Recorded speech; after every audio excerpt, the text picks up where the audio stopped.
Hello everyone. For your ISC computer science paper कैसे prepare किया है आपने और जो चीज़ें आपको फोकस करनी है और कैसे आप फास्ट रिवीजन कर सकते हैं, ये सारी चीज़ें इस वीडियो में कवर की गई हैं। और ये इसमें ये भी इम्पोर्टेंट इसलिए भी ये वीडियो ज़्यादा है बिकॉज़ अगर आपको लगता है कि आपने बिल्कुल भी अभी तक पढ़ाई नहीं करी है, आपकी तैयारी बहुत ज़्यादा नहीं हो पा रही है, तो भी आपको ये बहुत ज़्यादा क्लियर हो जाएगा इस वीडियो के बाद कि आपको कहाँ पे अपना टाइम वेस्ट नहीं करना है फॉर रिवीजन, राइट। तो एक बार डिस्कशन करते हैं और ये स्पेसिमेन पेपर है 2025 का, इसके बेसिस पे हम डिस्कस करेंगे, right. Then class computer science paper 1 theory, maximum marks 70, time allowed 3 hours, reading time additional 15 minutes. Instruction to candidates: you are allowed 15 minutes, additional 15 minutes for only reading the question paper. You must not start writing during the reading time. This question paper has 12 printed pages. It is divided into two parts and has 11 questions in all. Part 1 is compulsory, 2 questions. It has 2 questions, answer all questions. Part 2 is divided into 3 sections, A, B and C. While attempting multiple choice questions in part 1, you are required to write only one option as the answer. Each section in part 2 has 3 questions. Any 2 questions have to be attempted from each section. The intended marks for questions are given in the bracket. तो students यहाँ पे basically क्या है कि आपको 15 minutes मिलते हैं reading time की, और reading time is the best time जब आप ये चूज़ कर सकते हैं फर्स्ट 5 मिनट्स में कि प्रोग्रामिंग पार्ट में कौन सा क्वेश्चन आपको चूज़ करना है। जो आपका प्रोग्रामिंग पार्ट फर्स्ट वाला है जिसमें आपका recursion, string program and 2D array and object passing वगैरह उसमें रहते हैं, वहाँ पे आप फाइंड आउट करिए। और उसके बाद you straight away go to the next programming part जहाँ पर आपका link list, tree, inheritance and stack queue link list, right, वहाँ पर है, उसमें से आप चूज़ करेंगे। तो क्लास उसमें ध्यान ये रखना है कि इनहेरिटेंस डोंट अवॉइड। इनहेरिटेंस आप बहुत जल्दी प्रिपेयर भी कर सकते हैं and definitely stack queue link list is a good option. But at the same time अगर आप लिंक लिस्ट थोड़ा ध्यान से पढ़ते हैं और आपका ट्री अच्छे से तैयार है तो ज़्यादा स्कोरिंग भी हो सकता है। Anyways it's your choice, so that section must be prepared properly. और उसमें कोई भी ऑप्शन ना रखें, उसमें सेलेक्टिव होने की ज़रूरत नहीं है, क्योंकि उसमें क्वेश्चन जैसे फॉर्म में होता है स्टैक क्यू और क्यू के सारे forms plus tree and link list, वो वैसे क्वेश्चन पूछे जाते हैं। उसमें बहुत ज़्यादा चेंजेस नहीं होते, neither in terms of format nor in terms of logic, right. So it's a good opportunity. उसके बाद क्लास यहाँ लिखा है कि यू मस्ट नॉट एंड हाँ या फर्स्ट 5 मिनट्स मैंने आपको बोला कि आपको फाइंड आउट करना है best programs to do. Then straight away go to MCQs। MCQ में देखिए आप कौन से क्वेश्चन एक बार में कर पा रहे हैं और उनको आप अपने माइंड में सॉल्व कर लीजिए, because you don't have to use your pen at that time. So don't write anything, just अपने माइंड में आप क्लियर करिए और कौन सा क्वेश्चन अवॉइड करना है, ये एक बहुत ज़्यादा इंपॉर्टेंट है कि कौन सा क्वेश्चन आपको अवॉइड करना है। Alright, wait a minute.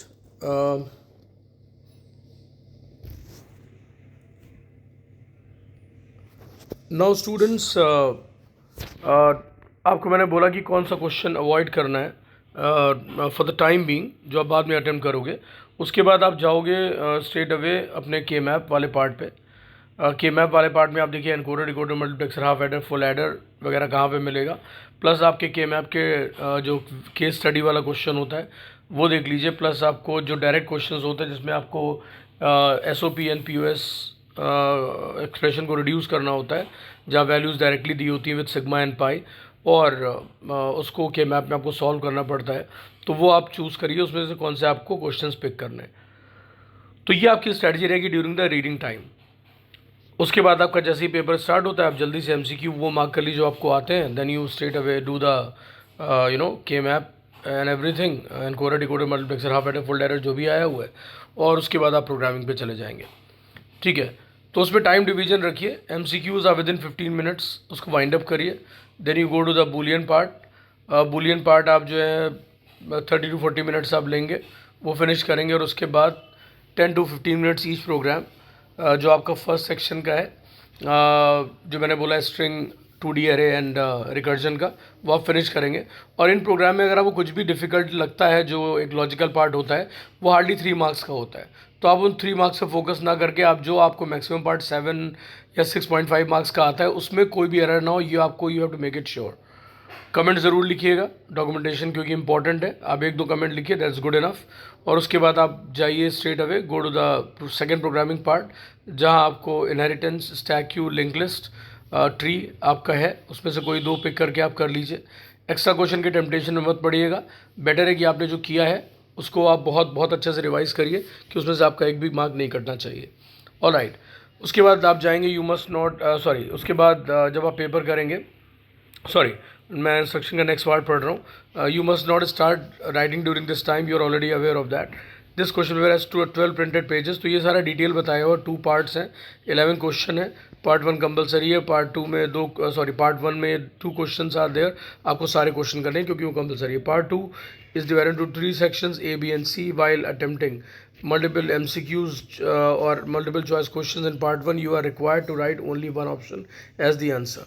तो क्लास, ये बहुत ज़्यादा इंपॉर्टेंट लाइन है, 1 ऑप्शन एज द आंसर। आपको एक ही ऑप्शन चूज़ करना है और ऑप्शन का सिर्फ जो उसका ऑप्शन है वो लिखिए instead of writing the entire answer. ABC या 1 2 3 जो दिया है वो आपको वहाँ पे लिखना पड़ेगा। ऑलराइट, उसके बाद ये स्टूडेंट्स क्या करते हैं कि वहाँ पर आंसर भी लिख देते हैं साथ में ऑप्शन के, तो डोंट वेस्ट योर टाइम।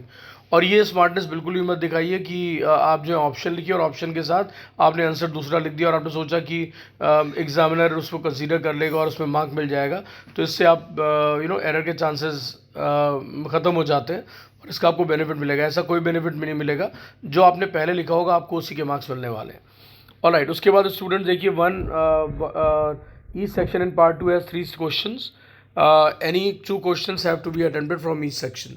तो पार्ट 2 में हर एक सेक्शन में 3 क्वेश्चन है, उसमें से आपको 2 अटेम्प्ट करने हैं। The intended marks for questions are given in the bracket. जो मार्क्स है वो आपके ब्रैकेट पे दिए हैं। तो इंस्ट्रक्शन फॉर सुपरवाइजिंग एग्जामिनर, इससे आपको कोई मतलब नहीं है। Just move to the paper now. अब देखिए, पेपर की प्रिपरेशन में से आपको क्लियर हो जाएगा यहाँ पर इन जो हम डिस्कशन करने जा रहे हैं कि कैसे आपको अब रिवाइज करना है अपना जो भी आपका टाइम बचा हुआ है। राइट नाउ, पहला क्वेश्चन आया complement of the boolean expression, यहाँ पर दिया हुआ है और इसको उन्होंने टाइटल दिया एप्लीकेशन टाइप ऑफ क्वेश्चन। तो देखिए, आपको कॉम्प्लीमेंट वाला जो पार्ट है या जो टॉपिक है वो फिनिश करना है। ये आपको मुश्किल से 2 या 3 मिनट लेगा। आई am talking about preparation, not solving over here. Right, 2 से 3 मिनट या ज़्यादा 5 मिनट्स लीजिए और डी मॉर्गन्स लॉ लगता है, हम सबको पता है। उसके बाद क्वेश्चन नंबर 2 आया, यहाँ पर इन्होंने असर्शन और रीज़न का क्वेश्चन दिया हुआ है। तो देखिए, रिकर्जन की थ्योरी, राइट, और कॉम्प्लेक्सिटी आपको बहुत ध्यान से पढ़नी है। राइट, यहाँ पर जैसा कि दिया हुआ है, तो आपको असर्शन और रीज़न के जो भी जितने भी क्वेश्चन है उसके लिए आपको कंसेप्चुअली बहुत क्लियर होना चाहिए। तो आप क्या करेंगे, जो भी आपके चैप्टर्स हैं, आपके हर एक चैप्टर के एंड में डेफिनीशंस दी होती हैं या इंपॉर्टेंट पॉइंट्स दिए होते हैं, वो आप पढ़ लीजिए, आपको कंसेप्ट याद रहेंगे और उससे आप असर्शन रीजन वाला क्वेश्चन आराम से कर सकते हैं। बट वो बहुत ध्यान से पढ़िएगा। मैं ये कहूँगा कि जब सबसे पेपर फिनिश हो जाए तब आप असर्शन रीजन के क्वेश्चन अटेम्प्ट करिए, उसको बहुत ध्यान से देखिए, ताकि बहुत ही क्लोज आंसर्स होते हैं तो आपको सही आंसर ही चूज़ करना है। क्योंकि अगर उसमें आपने करेक्ट ऑप्शन नहीं लिखा तो सीधे आपको 0 मिलता है, उसमें कोई कम ज़्यादा मार्क्स नहीं मिलते हैं। Just fix you are right then full marks, otherwise no marks. तो इसको आप बाद में देखिएगा या आप बाद में रिवाइज भी कर सकते हैं, so that you mark the correct answer according to the principle of duality the boolean expression this will be equivalent to. अब देखिए, डुअलिटी का क्वेश्चन आ गया। डुअलिटी आप तुरंत पढ़िए, ये भी आपका जस्ट लाइक कॉम्प्लीमेंट आपका 2-3 मिनट्स का क्वेश्चन है जो आप फटाक से फिनिश कर सकते हैं। उसके बाद डिस्ट्रीब्यूटिव लॉ, बूलियन लॉज जल्दी से पढ़िए, 5 से 6 मिनट्स, हर 1 घंटे पे बूलियन लॉज को रिवाइज करते रहिए ताकि इसमें कोई भी एरर नहीं होनी चाहिए। ये सब आपके सॉलिड टॉपिक्स हैं जो आपको मार्क्स दिलवाने वाले हैं, इसमें एक भी मार्क्स स्टूडेंट्स आपका जाना नहीं चाहिए। फिर we talk about the complement of the reduce expression. अब देखिए, उन्होंने कहा complement of the reduce expression, ये आपका यहाँ पर दिया हुआ है, इसका आपको रिड्यूस एक्सप्रेशन उसका कॉम्प्लीमेंट करके करेक्ट आंसर यहाँ पे मार्क कर देना है। राइट, तो देखिए अगेन यहाँ पर आपका SOP-POS कंसेप्ट आ गया। तो SOP-POS, मिन term, max term, canonical form और कार्डिनल फॉर्म, ये सब आपको क्लियर होने चाहिए। SOP-POS में इंटर कन्वर्जन कैसे होता है, के मैप कैसे बनाते हैं, उनको कैसे रिड्यूस करते हैं, ऑल द थिंग्स तो ये आपके मुश्किल से 10-15 मिनट आपको लगेंगे इसको रिवाइज करने में। राइट, और उसके बाद आता है study the given proposition and the statements marked assertion and reason that follow it, choose the correct option on the basis of your analysis. तो देखिए जल्दी से आप रिवाइज करेंगे प्रोपोजिशनल लॉजिक, उसमें जितने भी चीज़ें हैं, whether it is important definitions और एल्जेब्रिक और ट्रुथ टेबल मेथड, जो भी आपको दिया है, सिलॉजिज्म वगैरह जो भी है, मैं आपको डिटेल में बता दूंगा, वो सब आप पढ़ लेंगे। तो ये हार्डली आपका लेगा 15 मिनट्स प्रिपरेशन के लिए। And I am talking about revision as well. Given boolean are to state marked assertion and reason, read the two statements carefully and choose the correct option। अब देखिए यहाँ पर स्ट्रिंग क्लास की बात की गई है और उसके बाद ये स्टेटमेंट लिखा है immutability ensure the that once a string object is created its value can not be change. तो स्ट्रिंग क्लास पढ़ लीजिए, स्ट्रिंग टोकनाइजर पढ़ लीजिए, basic idea of string buffer ले लीजिए, राइट। ये सब आप मुश्किल से आपको 10-15 मिनट लेंगे, इसको भी आप फिनिश कर लेंगे। उसके बाद आप जाएंगे consider the following statement written in the class circle where pi is its data member. यहाँ पर देखिए स्टैटिक फाइनल डबल पाई लिखा हुआ है, which of the following statements are valid for pi, right. तो यहाँ पर आपको देखिए क्या क्या चीज़ें मिल रही हैं। आपकी बात यहाँ देखिए एक्सेस मॉडिफायर की बात हो रही है, स्टैटिक एंड फाइनल। अब ये सब आपको जो है टर्म कीवर्ड्स पता होने चाहिए।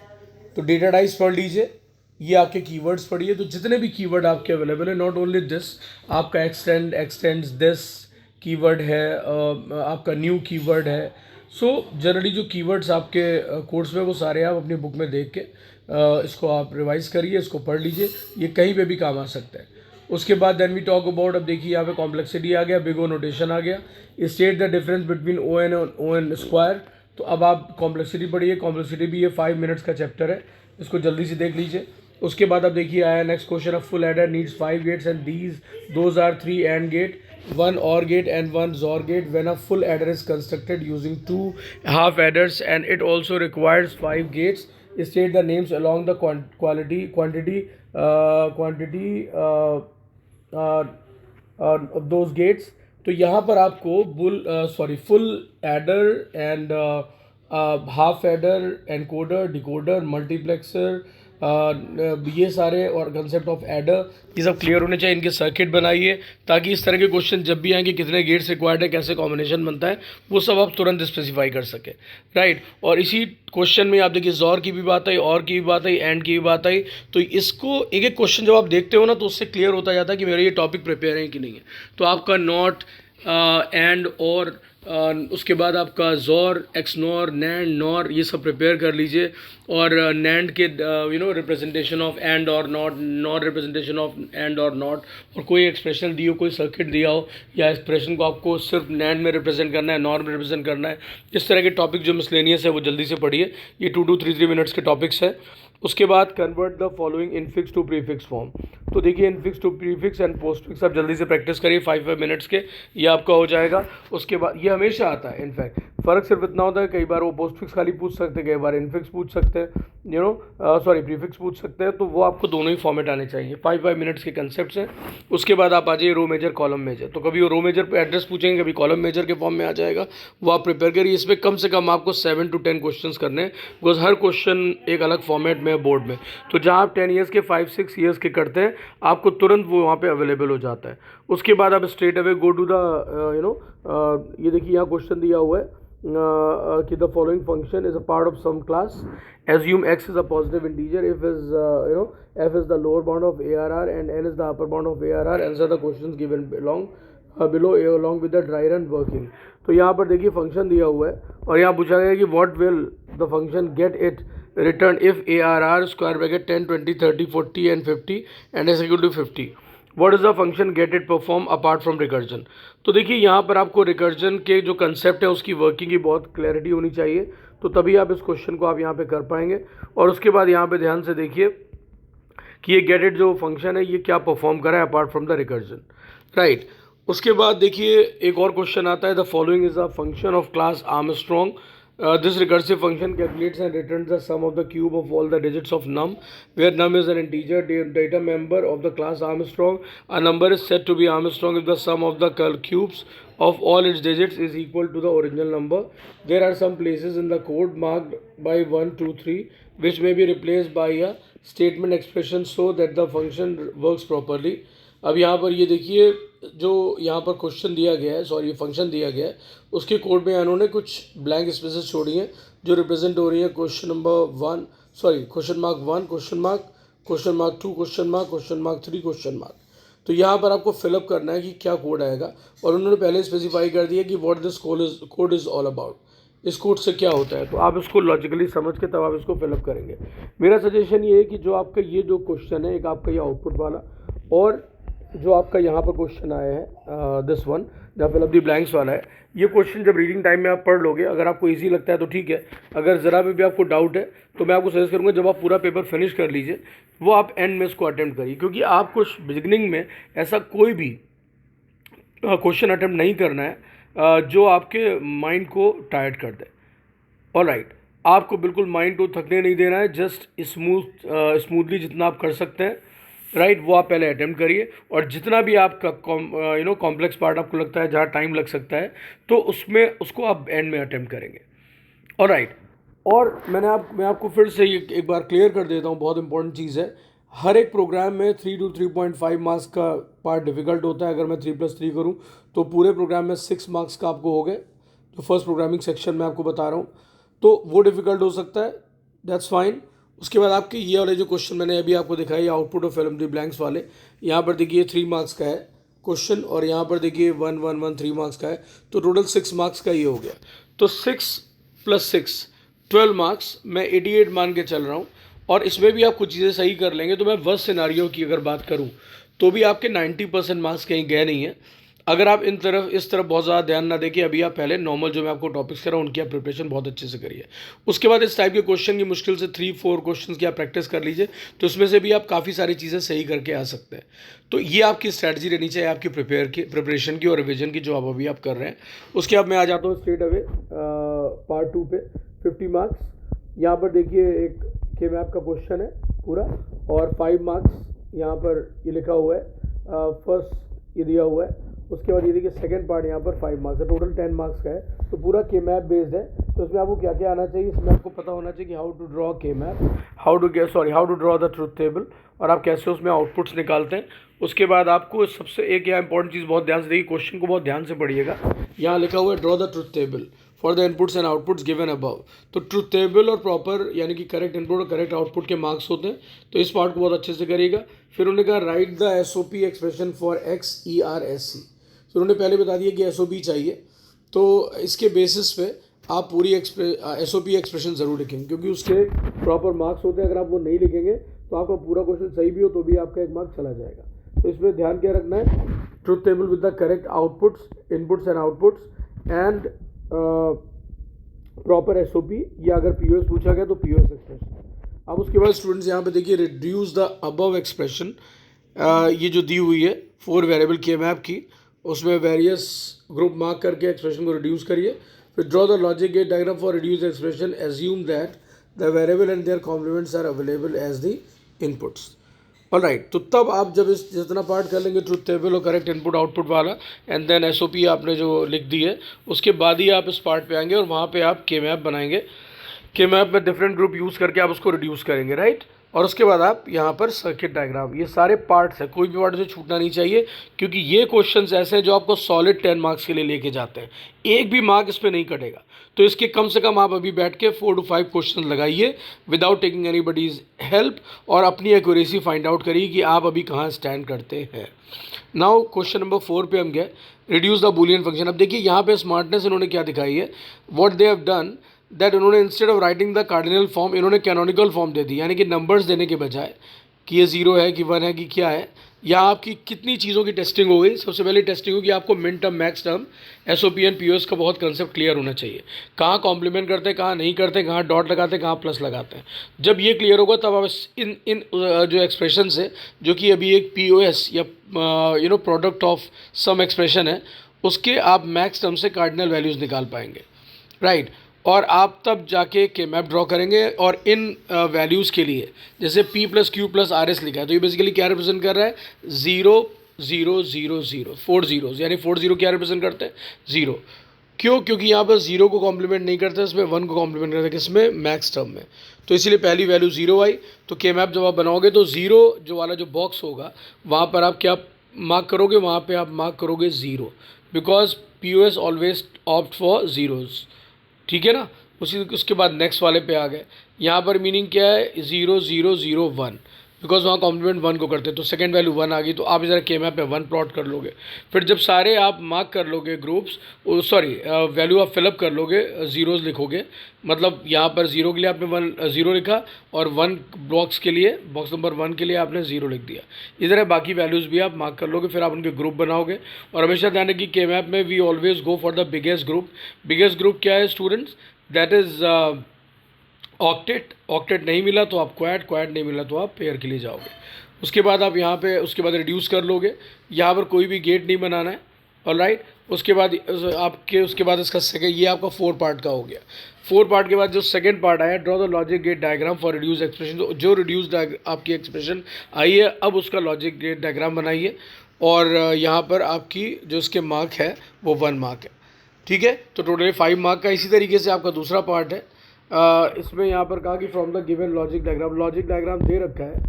उसके बाद ये क्या कह रहे हैं, इस पर क्या क्या करना है, derive boolean expression and draw the truth table for the derived expression. तो इन्होंने कहा है कि बूलियन एक्सप्रेशन डेराइव करिए। जैसे फॉर एग्जांपल यहाँ पे क्या लगा हुआ है, ये आपका देखिए, ये जो लाइन स्ट्रेट है नहीं बताती है कि ये एंड गेट है, और यहाँ कॉम्प्लीमेंट लग गया तो ये नैंड बन गया, राइट। अब इसमें ये हो गया कि A dot B whole complement, ये पहला पार्ट हो गया। इसी तरीके से यहाँ पर B कॉम्प्लीमेंट C, तो यहाँ पर ये भी एंड गेट है बट कोई कॉम्प्लीमेंट नहीं है, तो सिंपल एंड गेट है, तो B डैश डॉट C। और ये दोनों किस में गए, यहाँ पे एक और गेट में गए, तो इन दोनों के बीच में प्लस लगा देंगे और फिर उसका कॉम्प्लीमेंट कर लेंगे। यहाँ पे आप देखिए, तो यहाँ पर व्हाट आई वांट टू से कि आपको इस तरह के क्वेश्चंस भी आने चाहिए कि सर्किट दिया उससे एक्सप्रेशन फॉर्म करना, then derive boolean expression and draw the truth table for the derived expression. आप देखिए लास्ट यहाँ पर क्या है, A equal to 1, B equal to 0, C equal to 1, then find the value of X। यहाँ पर आपका जो है ना, यहाँ पर एप्लीकेशन बेस्ड वैल्यू निकालनी है, राइट। उसके बाद आपने यहाँ पर जो वैल्यूज़ निकाली, तो आपको वट एवर इज़ गिवन, आपको इसका आप आंसर निकाल लेंगे। तो ये 1 मार्क का और ऊपर वाला 4 मार्क का था। तो देखिए कितना ज़्यादा इजी क्वेश्चन है, आप कितना इजीली इसको कर सकते हैं। उसके बाद क्वेश्चन नंबर 5 पे आ जाइए। यहाँ पर देखिए उन्होंने क्या, draw the logic circuit to decode the following binary. वो पहले ही आपसे डिकोड वर्ड यूज़ कर रहे हैं, बाइनरी टू, यहाँ पर क्या लिखा है, हेक्साडेसिमल। तो आपको जो डिकोडर है वो आपके बाइनरी इनपुट होते हैं और उससे आपका हेक्साडेसिमल, डेसिमल और ऑक्टल वैल्यूज़ आ जाती हैं। Also state the hexadecimal equivalent of the given binary number, ये आपका आ जाएगा। तो ये आपको जब आप सर्किट्स पढ़ेंगे तो आपको फॉर्मेट ध्यान रखने चाहिए।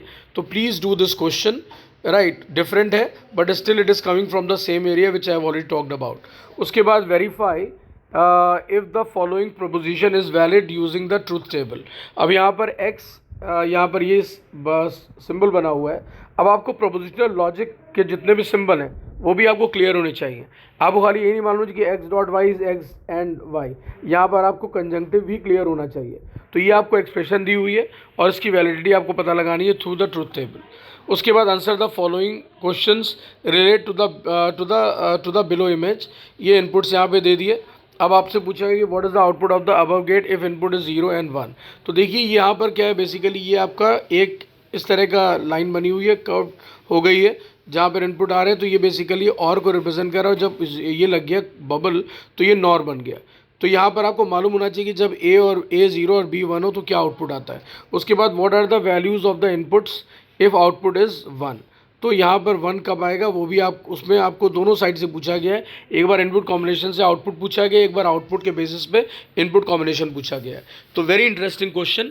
तो you have to keep your mind always very flexible and open, right. कोई भी उसमें रिजिडिटी नहीं होनी चाहिए कि मैंने तो सिर्फ यही कंसेप्ट पढ़े हुए हैं तो मैं डायरेक्ट क्वेश्चन, ये इनडायरेक्ट क्वेश्चन भी आते हैं और ये बहुत ज़्यादा ईजी है।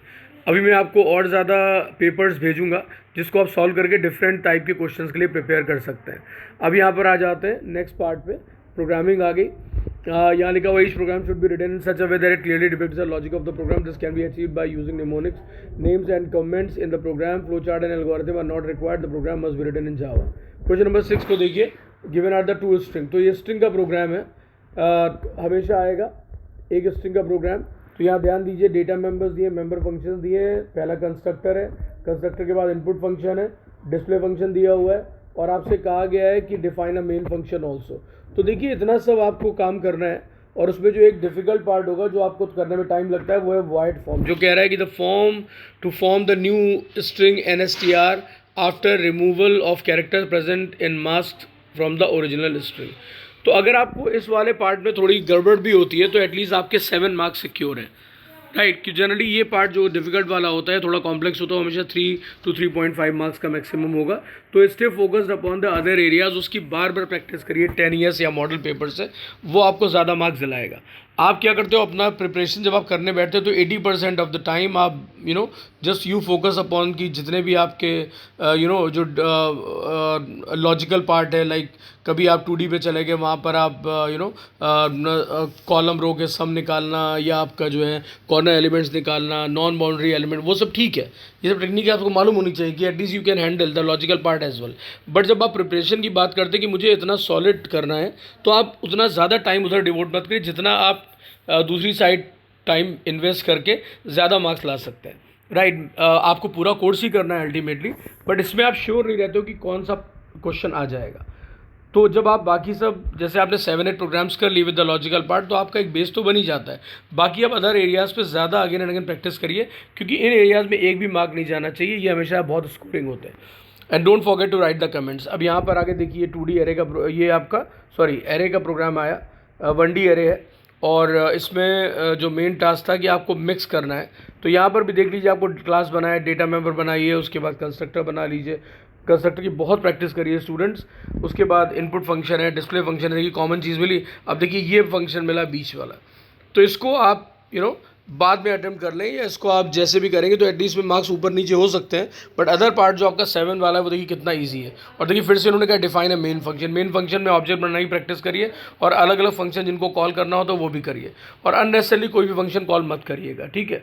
फंक्शन के अंदर से या फंक्शन डेफिनेशन से दूसरा फंक्शन कॉल करना, इस टाइप के क्वेश्चन भी कर लीजिएगा। तो अभी आप बैठ के हर एक टॉपिक के 5-5, 6 प्रोग्राम्स लगाइए। And I am talking about those areas जो कि आपके apart from the logical one है। जैसे मिक्स वाले को छोड़ के बाकी जो पार्ट है उसको आप हर एक कम से 5-10 प्रोग्राम्स कर लीजिए, ताकि आपको उसमें आपके फुल मार्क्स आ जाए।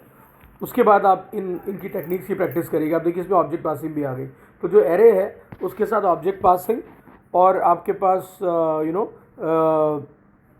2D एरे, उसके साथ भी ऑब्जेक्ट पासिंग का कंसेप्ट पूछ लिया जाता है। तो आप non object passing and object passing दोनों तरह के आप कंसेप्ट पढ़ लीजिए। उसके बाद आप आ जाइए यहाँ पर, class LCM has been defined to find the lowest common multiple of the two integers. Some of the data members and member functions are given below. तो यहाँ पर आपके डेटा मेंबर्स हो गए, मेंबर फंक्शंस हो गए, और उसके बाद यहाँ पर आपने मेन फंक्शन बनाने के लिए कहा गया है। तो ये देखिए रिकर्सिव पार्ट था INT गेट LCM। तो अगर आपको ये नहीं आता है तो रेगुलर पार्ट्स आप देख सकते हो, आप क्लास बना लोगे, उसका डेटा मेंबर्स डिक्लेयर करना properly, don't forget the semicolons and data types, constructor बनाना आना चाहिए, इनपुट फंक्शन आ गया, डिस्प्ले फंक्शन आ गया, और मेन। अगेन वही चीज़ मैं आपको इसीलिए बार बार बता रहा हूँ कि आपको 7 to 7.5 मार्क्स आप इजीली ला सकते हो। रिकर्जन में कहीं भी फंस जाए तो एटलीस्ट आप बेस केस एक रिकर्सिव कॉल लिख के आइए, एटलीस्ट 3 में से आपको 1.5 मिल जाएगा, राइट। और इसीलिए मैं आपको ये वीडियो डिस्कस कर रहा हूँ कि वर्स्ट सिनेरियो में आप कैसे पेपर को हैंडल करें। उसके बाद we come to the section C। यहाँ पर आंसर एनी 2 क्वेश्चंस अगेन यहाँ पर, और each program should be written in such a way that it clearly depicts the logic of the program. This can be achieved by using comments in the program and mnemonic names or pseudocodes for algorithm. Program must be written in Java and algorithm must be written in general or standard format wherever required specified. Flow charts are not required. Question number 9। उसके बाद आप देखिए यहाँ पर आ गया recycle is an entity which can hold at most 100 integers. The chain enables the user to add and remove integers from both the ends. Front end rear. अब देखिए front end rear जैसे ही आपने देखा तो आपको समझ में आ गया कि यार ये क्यू का प्रोग्राम है। अगर यहाँ पे एक ही एंड होता तो आपका वो क्या हो जाता है, स्टैक हो जाता। तो that's what I want to say students है कि आपको कोई भी जो कंसेप्ट है वो यहाँ पर छोड़ना नहीं है इस पार्ट में, बिकॉज ये वाला जो आपका जो पार्ट है प्रोग्रामिंग का, ये आपको हमेशा डायरेक्ट और फिक्स क्वेश्चंस प्रोवाइड करता है, फिक्स लॉजिक है। ये सारी चीज़ें आपको पता है, how to design a class, how to declare different data members, उसके बाद how to write the constructor, then push function, push front second वाला, मतलब सॉरी पॉप फ्रंट, उसके बाद push rear and pop rear. तो ये आपका जो आपके 2 आपके फंक्शन दिए ना कि पुश आपका फ्रंट पे भी हो रहा है, पुश आपका रियर पे भी हो रहा है, पॉप आपका फ्रंट पे भी हो रहा है, पॉप रियर पे भी हो रहा है। तो यानी कि ये DQ है, डबल एंडेड क्यू, ऑलराइट। तो डी क्यू को आप ठीक से पढ़िए। सिंपल क्यू सभी को आता होगा, ये ईजी होता है already, and the circular queue. Students उसके बाद देखिए यहाँ पे लिखा है specify the class recycle giving the details of function void push front int and int pop rear assume the other functions have been defined। तो यहाँ पर आपको जो ये जो फंक्शंस आपके जो भी दे रखे हैं स्टूडेंट्स, तो आपको इनमें से सिर्फ और सिर्फ इन्होंने पूछा है कि void push front and int pop front।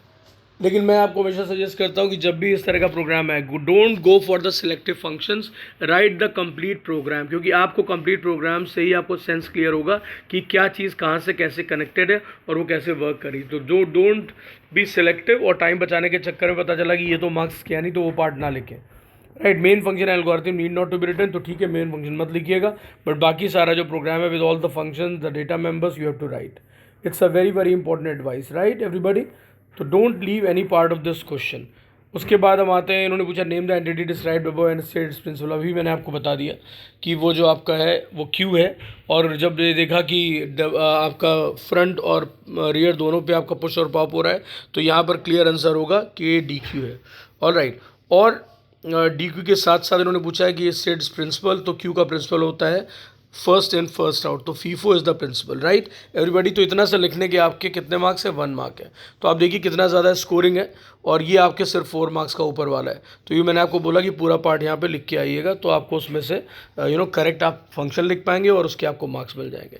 उसके बाद ये स्टूडेंट्स यहाँ पर आ गए, यहाँ लिखा question number 10, library issues a book on rental basis at 2% charge on the cost price of the book. तो देखिए इनहेरिटेंस का क्वेश्चन आ गया, बिकॉज यहाँ पे एक सुपर क्लास लाइब्रेरी है, उन्होंने ऑलरेडी लिखा हुआ है, और एक सब क्लास कंप्यूटर। तो इमीडिएटली आपको पता लग जाता है कि ये आपका इनहेरिटेंस का क्वेश्चन है। इनहेरिटेंस में भी क्लास जो आपका सब बेस क्लास यानी कि लाइब्रेरी, और जो आपका सब क्लास बना हुआ है यानी कि कंप्यूट, इसको आप बहुत ध्यान से लिखिएगा और दोनों ही क्लास लिखिएगा, बिकॉज बोर्ड में सिखाया जाता है सिर्फ आपको सब क्लास लिखना है, बट आपको क्लैरिटी तभी आएगी, तभी आप विदाउट एरर प्रोग्राम लिख पाओगे जब आप बेस क्लास भी डिफाइन करते हो। ऑल राइट, ये बहुत ज़्यादा इंपॉर्टेंट है, और स्टूडेंट सबसे ज़्यादा चेक किया जाता है कि कंस्ट्रक्टर आप बेस क्लास का कैसे इन्वोक करते हो फ्रॉम द सब क्लास, कैसे इन्वोक करते हो, तो वो आप ज़रूर कर लीजिएगा स्टूडेंट। उसके बाद ये यहाँ पे लिखा हुआ super class main function and algorithm need not to be written. तो एल्गोरिथम नहीं लिखना है, ठीक है, मेन फंक्शन नहीं लिखना है, ठीक है, बट सुपर क्लास आप ज़रूर डिफाइन करिएगा, नो मैटर व्हाट दिस से, राइट। उसके बाद क्वेश्चन नंबर 11 आ गया। अब देखिए यहाँ पे लिंक लिस्ट का एक पार्ट आ गया, और उसमें एक फंक्शन है, उसमें आपको लिखना है 2 मार्क्स का है, उसके answer the following questions from the diagram, binary tree दिया हुआ है, इस पे इसके बेसिस पे आपके ये 1 1 1 3 मार्क्स का टोटल 5 मार्क्स का क्वेश्चन हो गया। तो प्लीज़ लिंक लिस्ट पढ़िए, बहुत ज़्यादा ईजी है, इसमें से कोई भी एक फंक्शन आएगा आप हैंडल कर सकते हो। मार्क्स कटने के चांसेस नील के बराबर है, क्योंकि इसी के साथ एसोसिएटेड होता है ट्री का प्रोग्राम, और ट्री के सारे क्वेश्चन डायरेक्ट होते हैं जो आप बहुत ईजिली कर सकते हो। तो सारे ट्रेवर्सल्स पढ़ लीजिए, in order, pre order, post order, उसके अलावा ट्री की डिफरेंट डेफिनेशंस पढ़ लीजिए, तो it's going to be quite scoring. तो स्टूडेंट्स ये आपकी स्ट्रैटेजी रहेगी। अब मैं क्विक रिव्यू कर लेता हूँ कि आप कैसे अपने टॉपिक्स को रिवाइज करें, जल्दी से आप देख लीजिए स्टूडेंट्स। अब यहाँ पर देखिए, wait a minute,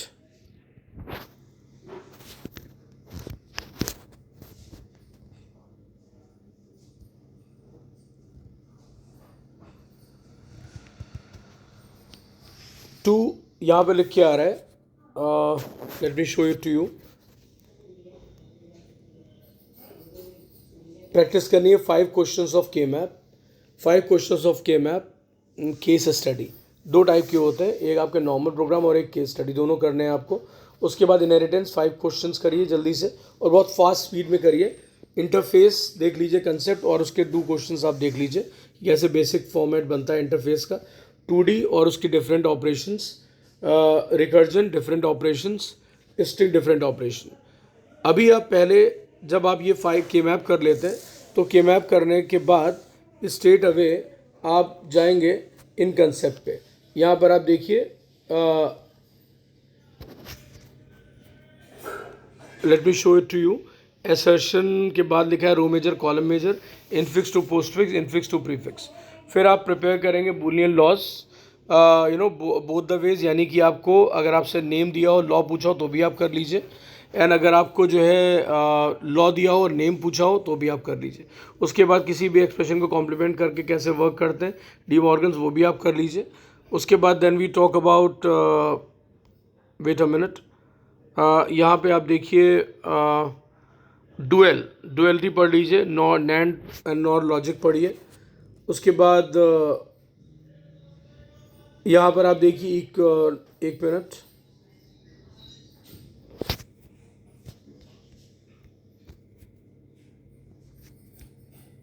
wait a minute,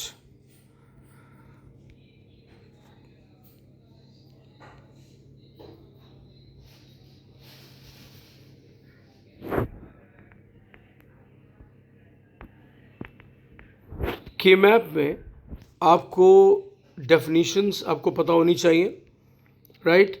quad, octet, pair reduction rule, number of variables removed, किस ग्रुप के कितने रिमूव होते हैं, redundant group, overlapping group, truth table आपको क्लियर होनी चाहिए। उसके बाद कैसे आप बनाते हो, कैसे आउटपुट लिखते हैं, देन SOP POS क्या होते हैं, min term, max term, canonical form, cardinal form में क्या डिफरेंस है, राइट। और SOP से POS कन्वर्ट करना, POS से SOP। उसके बाद definitions of all chapters, boolean plus programming जो भी आपके हैं। उसके बाद कॉम्प्लेक्सिटी करिए, then SOP to POS, POS to SOP जो भी आपका है। प्रोपोजिशनल लॉजिक पढ़िए, उसमें आपकी डेफिनीशन कनेक्टिव्स है। उसके बाद the type of propositions, implication हो गया, ऑलराइट। देन आपको ये टर्म मालूम होने चाहिए सारी, equivalence, converse, inverse, contrapositive, contingency, tautology, contradiction, conditional, biconditional, implication, equivalence, syllogism पता होनी चाहिए, conditional elimination, biconditional elimination, algebraic and truth table दोनों मेथड आने चाहिए। Then modus ponens, chain rule ये पता होना चाहिए, right. Again I am saying truth table and the boolean laws, ये आपको कंफर्म होने चाहिए, क्लियर होने चाहिए। उसके बाद now I am getting back to the programming thing. इसमें आपको रिकर्जन पढ़ना है, टाइप ऑफ रिकर्जन पढ़ना है, बेस केस, रिकर्सिव केस, ये सारी चीज़ों का आपको क्लियर आइडिया होना चाहिए, right everybody. And then searching, sorting, merging, उसको अच्छे से रिवाइज कर लीजिए। आपकी जो बाइनरी सर्च, उसका रिकर्सिव फॉर्मेट, उसके लिनियर सर्च करना है, इंसर्शन सॉर्ट करना है, बबल सॉर्ट करना है, सिलेक्शन सॉर्ट करना है। तो स्टूडेंट ये स्ट्रेटजी रखिए और 2 आवर्स के स्लॉट बना के पूरा कोर्स रिवाइज करते रहिए। और रिवीजन का एक ही तरीका है, कंसेप्ट पढ़िए एंड क्वेश्चन सॉल्व करिए। Alright everybody, so all the best everyone. Please share this video and subscribe the channel if you have not subscribed. Thanks everyone.